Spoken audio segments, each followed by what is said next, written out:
Bismillahirrahmanirrahim. Assalamualaikum warahmatullahi wabarakatuh. Waalaikumsalam warahmatullahi wabarakatuh. Sebelumnya terima kasih banyak kepada Bapak Ibu yang sudah bergabung dalam bincang pendidikan kita pada hari ini. Kita mengangkat tema tentang peluang anak Gayo Alas masuk ke PTN favorit dengan melihat capaian kita tahun ini 2022, bagaimana tahun depan kita bisa lebih baik lagi. Nah, pertama sekali syukur kita kepada Allah Subhanahu wa taala yang dengan izinnya kita masih diberikan kesempatan sehingga kita dapat ikut berzoom meeting pada malam hari ini. Tidak lupa selawat dan salam kita sanjung sampaikan kepada Nabi kita Nabi besar Muhammad SAW. Bapak Ibu yang saya muliakan, yang saya hormati, PJ Bupati Benar Meriah, Bapak Dr. Andes Haili Yoga. Kemudian dalam ruang ini hadir dari Dinas Pendidikan, Cabang Dinas Wilayah Benar Meriah, diwakili oleh Pak Mudaris, dan Pak Mudaris mewakili 4 cabang dinas di Gayo Alas, Aceh Tengah, Aceh Tenggara, Gayo Lues, dan Benar Meriah. Kemudian dari DPRA, resepiannya Pak Alaidin Abu Abbas ya hadir juga, tapi lagi kurang sehat. Kemudian beberapa anggota DPRA kita sedang di lapangan, dan alhamdulillah pembicara kita sudah hadir juga pada malam hari ini, yaitu Profesor Bantacut dari IPB dan Profesor Abdul Hamid dari Universitas Negeri Medan dan Profesor Abu Bakar Karim dari Universitas Syahkuala. Baik Bapak Ibu, acara kita pembukaan oleh saya sendiri yang nanti merangkap sebagai moderator. Baik Bapak Ibu hadirin yang saya muliakan, ini kita langsung ke acara inti. Kita berikan kesempatan dulu ke Pak Hamid. Ini sepertinya masalah jaringan tadi ini alhamdulillah sudah masuk lagi. Silakan Pak Hamid. Baik Pak Judi, mohon maaf Pak Usman, kayaknya Iya. Baik, Assalamualaikum warahmatullahi wabarakatuh. Ya, hormati Pak Bupati, Pak Haili Jaya, Pak Tajudin, Prof. Pak Bakar, dan Bapak Ibu peserta Zoom pada malam hari ini. Sungguh sangat menarik sekali dari diskusi kita pada hari ini, dan apresiasi saya terhadap Pak Bupati yang luar biasa berkaitan dengan pendidikan, cerita pendidikan, cerita manusia. Sangat menarik sekali cerita pendidikan ini. Nah, ini saya pikir dari apa yang disampaikan Prof. Tajudin dan Prof. Bakar sudah sangat saya mungkin dari pengalaman saja ya, di WR1 tadi kita tahu persis peluang yang masuk ini memang luar biasa. Kalau kita cerita adat Gayo, mau jadi bapak itu berguru dulu. Salah satu berguru itu untuk belajar. Mau jadi calon pengamen maya pun belajar dulu. Cuman cara belajarnya bagaimana, how to learn-nya, cara belajar itu membedakan setiap orang untuk di dalam cara belajar yang katakan Pak Bakar tadi. Di semua orang belajar, tapi cara belajarnya gimana? Nah, kalau kita juga menyalahkan guru tidak. Kalau dulu iya, guru satu-satunya sumber belajar, guru satu-satunya. Tapi sekarang guru itu hanya salah satu sumber belajar, banyak kali sumber belajar. Jadi cara belajarnya itu yang kita lihat mana tadi. Peran guru pun sebagai fasilitator sekarang, bukan penyampai informasi lagi. Bagaimana membelajarkan orang untuk belajar, nah itu yang kita harapkan. Nah, tadi saya pengalaman juga dari jalur SNMPTN, SBMPTN, dan Mandiri. Luar biasa pada saat kita mengumpulkan pengumuman SBMPTN itu ramai, kita diserahkan nilai ini loh hasil koreksinya. Nah, kita menilai semua di situ, dan kadang-kadang ada dua hal yang kita melihat, dia bisa memilih dua, kita bisa diskusi dengan universitas lain. Wah, ini tempat Bapak lurus juga, tempat saya lurus nih, terima di mana? Oh dia, udah kalau Pak WR1 mau ngambil di apa, silakan Bapak pindah. Di banyak sekali pada malam itu kita berdiskusi itu menyampaikan. Nah, cuman kan tadi dikatakan Pak Bakar tadi bahwa memang ya ada kriteria untuk SNMPTN itu 40%, SBMPTN 40%, Mandiri maksimal 30%, maksimal. Tapi yang 10% bisa ke Mandiri, ke SNMPTN bisa itu kebijakan masing-masing. Nah, di SNMPTN tadi kita melihat bahwa untuk Mandiri dari hal itu kadang-kadang dari suatu perguruan tinggi memerlukan untuk akreditasi. dia ada pemetaan juga, bukan semua yang benar harus per wilayah, karena itu kaitannya perguruan tinggi. Jadi dia kadang-kadang di SNMPTN itu dia bagus ini, tapi ini udah mewakili berapa orang, harus ngambil dari daerah itu untuk akreditasi SNMPTN. Tapi kalau SBPTN itu murni kita melihat tidak melihat. Nah itu tadi peluang kita yang ada itu mungkin yang instan kata Pak Abu Bakar ya mandiri. Nah kita banyak mencoba, kemarin saya juga di Unimed itu ada beberapa kabupaten mereka beasiswa, mereka meminta juga untuk prodi-prodi tertentu. Jadi mereka menseleksinya dalam satu itu, di dalam hal itu mandiri yang kita beasiswa, yang bagi mereka bisa dengan mandiri. Nah itu mungkin yang dikata Pak Bupati itu instan, tapi itu salah satu juga bagaimana kita yang dilakukan Pak Bupati tadi sudah sangat bagus itu, menjebatin untuk di dalam pendamil mandiri. Jadi di mandiri pun kita melihat untuk penerimaan. Tapi yang juga di tadi, yang terutama kita akan mengharapkan yang di SBPTN.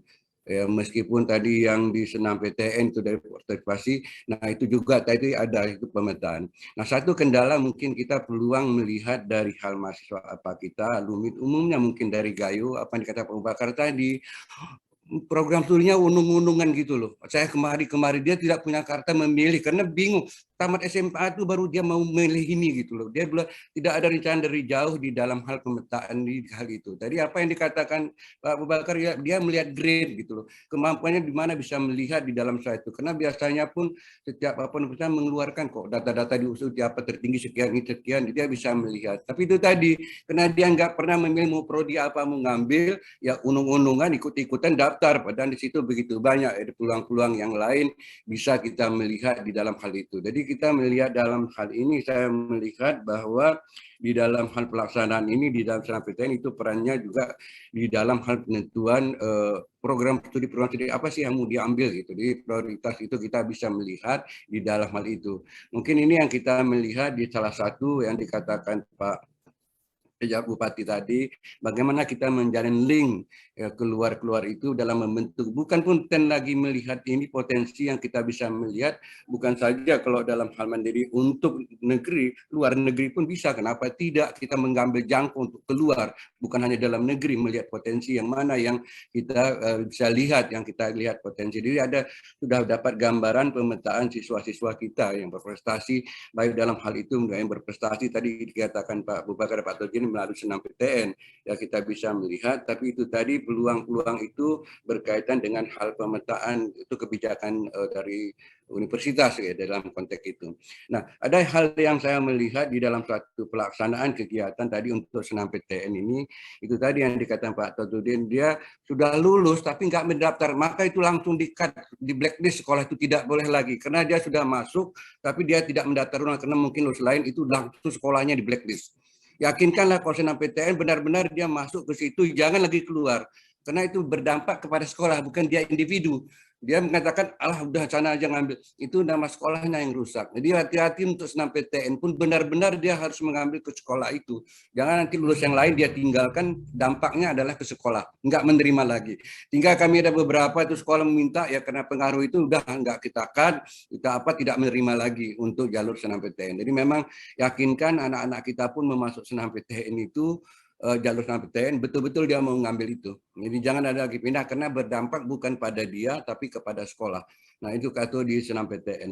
Untuk SBTN tadi yang dikatakan oleh Pak Abu Bakar untuk bimbingan les apa di kota sudah cukup bisa maju ya dalam konteks itu. Jadi ini persaingannya itu agak memang benar-benar ketat sekali untuk di seleksi bersama perguruan tinggi itu di dalam suatu konteks itu. Jadi bahwa peluang yang paling besar yang kita persiapkan itu ya itu tadi. Kalau saya hanya untuk dan itu mandiri.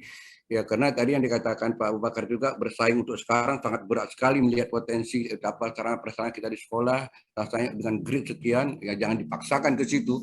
Nah ini yang kita melihat di dalam suatu pelaksanaan di dalam suatu hal kegiatan. Jadi untuk beasiswa utusan daerah itu tadi itu perlu juga dipertimbangkan di dalam hal membangun kerjasama akan lebih memudah. Nah karena kita satu yang kita apain Pak Tadudin Prof. Bakar animo masyarakat Gayo untuk sekolah itu sangat tinggi sekali. baik orang tuanya juga apapun akan ditempuh asal mau. Karena ada budaya, kalau Pak Elkara tahu mungkin itu budaya Kemel itu ada. Malu kalau anak yang nggak sekolah dibandingkan itu salah satu kekuatan kita di dalam itu. Tinggal kita dia bagaimana di sekolah dalam mengembangkan di dalam itu. Jadi itu tadi yang kita katakan juga hal yang melihat bahwa suatu perguruan tinggi tadi untuk ada kriteria berapa persen tadi itu perlu kita lihat juga berapa persen yang mengambil untuk itu. Yang kata Pak Abdul tadi untuk mahasiswa IPB paling banyak gizi yang diaminatin, yang meskipun kalau saya di Unimed juga salah satu peminat tertinggi di Fakultas Teknik itu adalah gizi. Ya, ada gizi kalau di MIPA itu matematik, kalau di Fakultas Pendidikan itu PGSD, yang guru, kalau di olahraga PJKR-nya banyak. Dari setiap fakultas punya di dalam suatu kontak itu. Nah, ini kita mau mengkaji ke dalam bagi peluangnya itu tadi. Nggak mungkin dah kita katakan bahwa dalam suatu pelaksanaan untuk mungkin di daerah nggak ada bimbingan-bimbingan itu. Nah, ini yang juga kita salah satu bagaimana mungkin daripada sekolah lah yang bisa memberikan les tambahan pada siswa kita. Karena lain kok di kota tadi ada Ganesha, ada apa bimbel, tapi di daerah, nah guru bagaimana upaya-upaya tambahan di dalam suatu pelaksanaan untuk pembahasan dalam konteks itu. Karena ada juga saya melihat salah satu sekolah unggulan memang dari terakhir mereka hanya membahas-bahas soal lagi untuk hal mempersiapkan itu gitu. Meskipun hakikat pendidikan itu apa sih, apa targetnya, meskipun tadi kata Pak Prof. Tajudin ya negeri swasta hampir sama aja sekarang dimanapun di dalam itu tergantung kita yang belajar. Tapi kita tadi harapan kita bagaimana masuk kepada 10 besar di perguruan tinggi itu. Nah, jadi tiada lain kita melihat dalam suatu hal itu. Nah, kalau saya melihat tadi mungkin batas maksimal berapalah bisa kita daerah pun memberikan untuk mandiri tadi. Ya, dalam memberikan beasiswanya, karena dalam satu kerjasama dengan perguruan tinggi, dia akan menampung di dalam suatu hal itu. Karena kita syukurnya sekarang begitu banyak beasiswa. Kalau sudah masuk, sudah ukurannya, sudah banyak sekali beasiswa dari manapun. Sekarang masuknya ini yang gimana supaya masuk di dalam suatu hal itu. Nah, itulah salah satu saya melihat bahwa kayaknya kalau untuk mandiri kan nggak ada beasiswa, yang ada di Senam Petnas BPTN mahasiswa itu yang bisa kita berikan di dalam suatu hal itu. Jadi saya melihat di dalam suatu pelaksanaan ini bagaimana kesiapan di dalam kita dalam suatu pelaksanaan mempersiapkan anak-anak kita, terutama di sini kadang-kadang kita tadi ibarat makanan. Bukan semua yang dihidang itu mau kita makan, tapi ada prioritas dari para mahasiswanya ini memilih prodi-prodinya itu. Dia mau sana mau sini itu agak bingung, dia tidak melihat di dalam hal itu. Mungkin itu salah satu bagaimana di dalam suatu hal di sekolah memberikan pengarahan, melihat kemana mau mengambil prodi-prodi apa yang bisa dia ambil disesuaikan dengan kemampuan. Jadi tidak hanya coba-coba, tapi memang sudah didasari apa di pengalaman Pak Tajudin maupun Pak Abu Bakar melihat bagaimana di dalam suatu pelaksanaan. Karena saya melihatnya gitu tadi Pak Dedi, kayak kemarin lah saya katakan bahwa pada saat di WR1 saya melihat itu seleksi kemudian di kabupaten ini mana. Nah, saya pun di situ betul sangat bisa menentukan, tapi kan terbatas kita melihat. Kadang-kadang ada beberapa orang dalam prodi yang sama, dia mengambil itu untuk di Senam PTN, itu kan tidak kita harus memilih di dalam hal pelaksanaan. Nah, itu mungkin saya mau menggambarkannya bahwa untuk kita saya sadarkan bahwa kemampuan dari masa mahasiswa kita itu tadi yang kita katakan bahwa tidak diragukan, tapi usaha ini yang terbatas di dalam suatu melaksanakan di dalam suatu pelaksanaan kegiatan untuk masuk ke dalam suatu perguruan tinggi. Jadi saya pikir di sini pun untuk hal itu tadi kemarin Pak Yuswadi mengirimkan lulus itu kan rata kayak dulu tuh apa ini, tapi tidak kan sasarannya yang 10 ten itu. Nah, untuk Aceh pun mungkin Pak bersaingan Pak kayak Utu, Samudra, Malkul Saleh banyak pun dari Sumut yang masuk ke sana. Karena persaingan lari ke sana semua kan, jadi mahasiswa dari Sumut Pak, semua mahasiswanya ini Pak yang di Utu pun dapat gitu. Jadi di usia pun mereka sudah milih gitu dalam konteks itu. Jadi saya harapkan kita memang di dalam hal pelaksanaan untuk pendidikan ini saya pikir itu tadi saya sangat apresiasi sekali dengan Pak Jabat Bupati tadi ada orientasinya ke pendidikan, bagaimana untuk masa depan ke depan anak-anak kita, dan salah satu juga untuk melaksanakan kegiatan potensi-potensi apa sih yang diperlukan di daerah, itu yang mungkin kita perlu prioritaskan kepada anak-anak kita untuk memilih prodi-prodi di dalam pelaksanaan itu. Saya kira itu mungkin banyak kita diskusi tadi, pengantar dari Pak Tajudin sudah begitu banyak, dari Pak Abu Bakar, kalau mungkin ada kita sharing ya dari pengalaman itu sebenarnya di dalam pelaksanaan bagaimana kita untuk memasukkan kepada masuk 10 besar di perguruan tinggi kita ini. Mungkin itu aja Pak Yus tadi, kita kalau ada waktu ya dalam pelaksanaan itu. Terima kasih Pak Yus tadi. Mohon maaf juga saya nggak menyampaikan data. Ya, sama-sama Prof. Ini saking luar biasanya ini ketiga narasumber kita, tidak terasa sudah jam 10 ya. Ini luar biasa, ini tambah minum kopi di tempat masing-masing. Jadi menghilangkan rasa ngantuk, menghilangkan rasa capek kita.